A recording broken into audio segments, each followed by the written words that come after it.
Hi everyone. Let's talk about the most obvious biases I think I have in my teaching practice.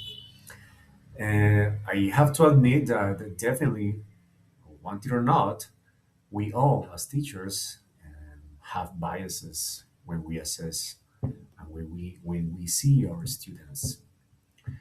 When I think back, about my teaching practice, I can identify at least two kind of biases. The first one is related to those students who have behavioral problems. They have those students who have bad attitude in class.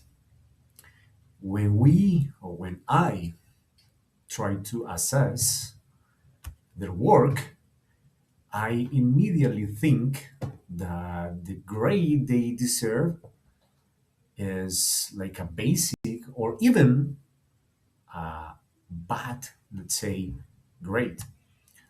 Why is that? Because during classes, they never pay attention, they are always fooling around, chatting, interrupting classes. So I think they don't have the knowledge they need to succeed in the task or in the activities carrying out. The second bias, sadly, I think I also possess, is related to those foreign students who recently have arrived to our country. In this case, um, I have experienced or I have seen that most of these students don't have like a good or appropriate academic level.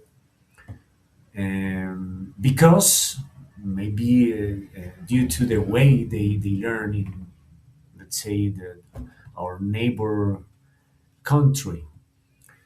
So when I try to assess their work, I immediately have, uh, let's say, a low expectation.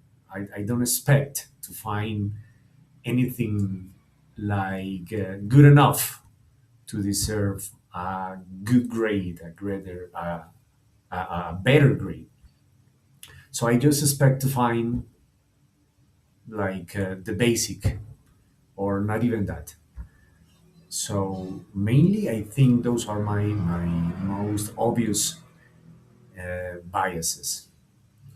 How I think, I guess we can, or I can stop like seeing my students that way. I think that the most or the better way is to assess my students' work without knowing who did it, who made it. I mean, when in an anonymous way, I can assess my students' work without knowing who made the work. That way, I don't have any expectation. And I also believe that a good technique is to implement the multiple choice test. I mean, when we are going to assess like written tests. Why? Because the multiple choice doesn't have, or you don't have to see if it's. Uh, I mean, it doesn't depend on on the person who made it, because there's only one right choice or right answer. So that's the only answer. It doesn't matter who made it. So I think those are the good tools to avoid biases in our teaching practice.